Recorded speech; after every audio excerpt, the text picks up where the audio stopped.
Assalamualaikum warahmatullahi wabarakatuh.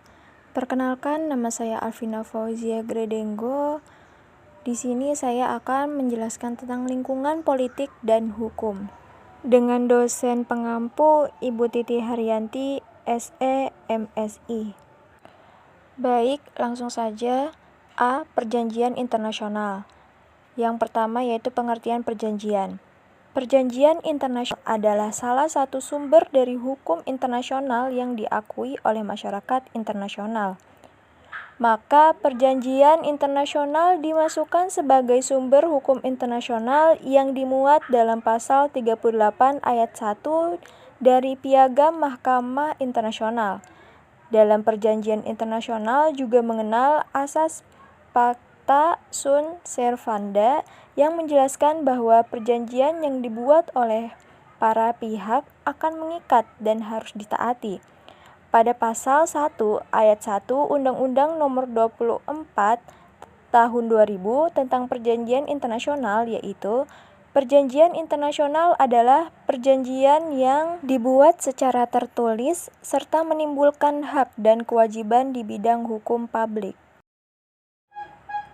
Adapun istilah-istilah dalam nomenklatur perjanjian internasional antara lain sebagai berikut. A. Treaty adalah istilah yang digunakan untuk perjanjian multilateral antar banyak negara yang substansi dari perjanjian tersebut sangat penting dari para pihak. B. Convention atau konvensi merupakan perjanjian yang dihasilkan dari pelaksanaan konferensi yang biasanya bersifat sangat penting, sehingga mewajibkan negara-negara untuk turut serta dalam perjanjian tersebut. Biasanya konvensi akan berlaku sebagai kaidah hukum internasional yang mengatur suatu isu penting dan dapat berlaku secara luas. C. Agreement dan arrangement. Kedua istilah perjanjian internasional biasanya mengatur hal-hal yang sangat khusus mengenai teknis dan bersifat administratif. Maka biasanya jika perjanjian internasional menggunakan istilah ini, substansi yang diatur mengenai masalah teknis dan ruang lingkupnya tidak begitu luas. D. Memorandum of Understanding atau MOU merupakan perjanjian internasional yang kurang resmi atau informal, sehingga bersifat non-legally binding. Namun sekarang menurut perkembangannya MOU sudah banyak digunakan sebagai perjanjian internasional yang bersifat formal dan mengikat. E. Deklarasi atau pernyataan merupakan kesepakatan para pihak yang hanya bersifat umum saja dan mengatur hal yang pokok-pokoknya saja, sehingga biasanya deklarasi biasanya lebih bersifat soft law. F. Protokol dan adjustment. Protokol sendiri mempunyai pengertian yang sangat banyak menurut J. G. Stark. Protokol bisa diartikan sebagai pelengkap dari suatu konvensi, sebagai instrumen pembantu yang bersifat independen, sebagai treaty yang sifatnya sama dengan konvensi, dan protokol sebagai suatu dokumen yang memuat persetujuan tertentu. Sedangkan adjustment biasanya berupa penyesuaian atau amandemen dari suatu protokol yang sudah ada. G. Statuta dan piagam. Dua istilah ini sama-sama digunakan dalam perjanjian internasional yang diadakan oleh organisasi internasional dan biasanya dijadikan konstitusi atau dasar terbentuknya organisasi internasional yang mengadakan perjanjian tersebut. H. Modus vivendi merupakan istilah yang digunakan dalam perjanjian internasional yang digunakan untuk instrumen kesepakatan bersifat sementara dan kurang resmi atau informal. I. Concordat adalah istilah perjanjian internasional yang biasanya digunakan untuk kesepakatan antara tahta suci dengan negara-negara lain di bidang keagamaan. Baik, yang kedua yaitu tahapan pembuatan perjanjian internasional. Tahapan perjanjian internasional telah diatur dalam Konvensi Wina 1969 tentang hukum perjanjian internasional. Tahapan pembuatan perjanjian internasional diantaranya A. Perundingan atau negotiation. Perundingan merupakan tahapan awal dari pembuatan perjanjian internasional yang dilakukan oleh wakil negara yang telah ditunjuk dan dilengkapi dengan dokumen full power. Dokumen ini tidak menjadi penting untuk diberikan kepada wakil negara apabila perwakilan negara tersebut adalah orang yang memiliki posisi atau jabatan yang memang mempunyai wewenang untuk menjadi perwakilan negaranya dalam tahap perundingan. B. Penandatanganan. Penandatanganan bagi perjanjian internasional yang dua tahap berfungsi sebagai tanda terikatnya para pihak terhadap perjanjian internasional. Sedangkan bagi perjanjian internasional yang 3 tahap merupakan bentuk autentikasi terhadap naskah perjanjian sehingga perjanjian internasional tersebut dapat langsung berlaku namun para pihak belum terikat. C. Pengesahan. Istilah pengesahan merupakan istilah yang digunakan di Indonesia untuk menyebut suatu ratifikasi, akan tetapi pengesahan dapat melalui beberapa cara dan pengesahan merupakan langkah dari pengikatan negara-negara terhadap perjanjian internasional.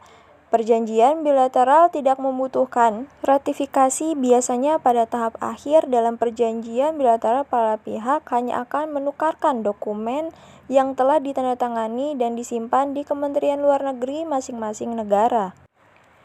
B. Hukum internasional. Menurut Emerick DeVatel dan Hackworth, sebagaimana dikutip oleh Khairul Anwar, mendefinisikan hukum internasional sebagai berikut. Hukum internasional adalah ilmu pengetahuan tentang hak-hak yang terdapat di antara bangsa-bangsa atau negara-negara atau kewajiban-kewajiban yang bertalian dengan hak-hak tersebut, menurut Vatel. Sementara itu, Hackworth mendefinisikan bahwa hukum internasional adalah sekumpulan aturan-aturan yang mengatur hubungan antara negara-negara. Hukum internasional dapat didefinisikan sebagai kumpulan hukum yang untuk sebagian besar terdiri atas prinsip-prinsip dan aturan-aturan perilaku terhadap negara-negara yang merasa dirinya terikat untuk mentaatinya, dan karena itu pada umumnya memang mentaatinya dalam hubungan antara negara-negara itu satu sama lain, dan yang juga meliputi 1. Aturan-aturan hukum yang bertalian dengan fungsi lembaga-lembaga dan organisasi-organisasi internasional, hubungan-hubungan lembaga atau organisasi dengan negara-negara dan individu-individu. 2. Aturan-aturan hukum tertentu yang bertalian dengan individu-individu dan satuan-satuan, bukan negara sejauh hak-hak dan kewajiban-kewajiban pada individu dan satuan-satuan, bukan negara itu merupakan kepentingan masyarakat internasional. Selanjutnya C. Berbagai isu tentang lintas negara. Kejahatan lintas negara merupakan bentuk kejahatan yang menjadi ancaman serius terhadap keamanan dan kemakmuran global mengingat sifatnya yang melibatkan berbagai negara. Untuk menanggulangi kejahatan tersebut, diciptakan sebuah mekanisme multilateral melalui sebuah perjanjian internasional yang disebut United Nations Convention on Transnational Organized Crime atau UNTOC. UNTOC yang dibentuk pada tahun 2000 menjadi panduan dasar bagi negara-negara dalam upaya penanggulangan kejahatan lintas negara. Dalam perkembangannya, Indonesia menaruh perhatian khusus terhadap kejahatan lintas negara baru dan berkembang, antara lain perdagangan orang dan penyeludupan manusia, korupsi dan pencucian uang, kejahatan kehutanan dan satwa liar, kejahatan perikanan, perdagangan ilegal benda-benda cagar budaya, serta kejahatan narkotika dan obat-obatan dan prekursornya. 1. Perdagangan orang dan penyeludupan manusia. Isu perdagangan orang dan penyeludupan manusia dapat dikategorikan sebagai isu migrasi irregular. Isu migrasi irregular tersebut tetap menjadi isu sentralnya, yang selain menyangkut masalah perdagangan orang dan penyeludupan manusia, juga menyangkut isu pengungsi dan pencari suaka. Indonesia juga tidak luput mengalami peristiwa migrasi irregular. Berdasarkan data UNHCR pada tahun 2018, terdapat sekitar 14.000 pengungsi dan migran irregular yang kebanyakan berasal dari Asia Tengah yang terdampar di Indonesia dalam upaya mencapai negara tujuan. 2. Kejahatan narkotika dan obat-obatan terlarang atau narkoba. Kejahatan penyalahgunaan narkotika dan obat terlarang atau narkoba pada umumnya bersifat lintas negara, mengingat produsen, kurir, dan korban bisa berasal dari negara yang berbeda-beda.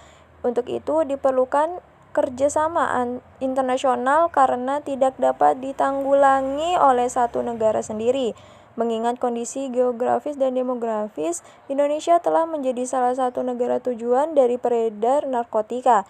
Indonesia telah menempatkan kejahatan narkoba sebagai high risk crime dan dalam penanganannya membutuhkan upaya yang luar biasa.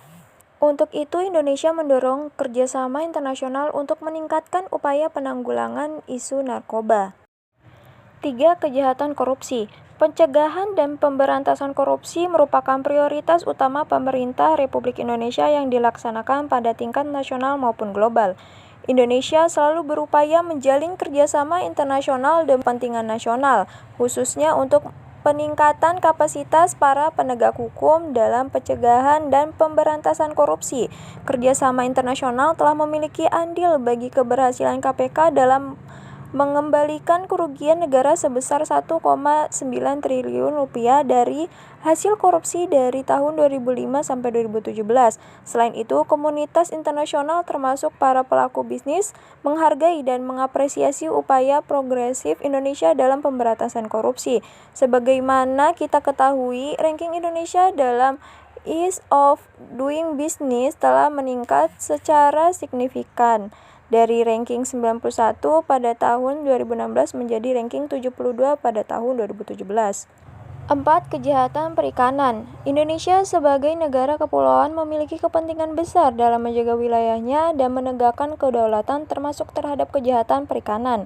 Hal ini sejalan dengan visi pemerintah Presiden untuk menjadikan Indonesia sebagai poros maritim dunia dengan memajukan kerjasama maritim melalui diplomasi serta pembangunan kekuatan pertahanan maritim guna menggunakan sumber daya alam kelautan dan zona ekonomi eksklusif. Pada tahun 2010, Conference of State Parties UNCTAD yang kelima telah mengidentifikasi beberapa kejahatan lintas negara baru dan berkembang, antara lain cybercrime, identity-related crimes, perdagangan gelap benda cagar budaya, kejahatan lingkungan, pembajakan di atas laut, dan perdagangan gelap organ tubuh. Kejahatan lintas negara baru telah menjadi perhatian dari dunia internasional mengingat jumlahnya yang semakin meningkat dan cara yang semakin beragam. Kerugian yang ditimbulkan dari kejahatan jenis ini juga sangat besar.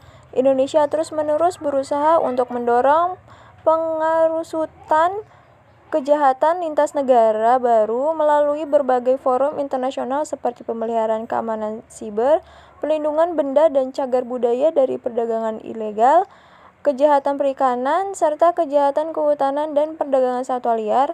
Hal ini dilakukan mengingat kejahatan lintas negara baru belum banyak mendapat perhatian khusus dari dunia internasional, serta belum memiliki studi, definisi, dan kriminalisasi yang mencukupi.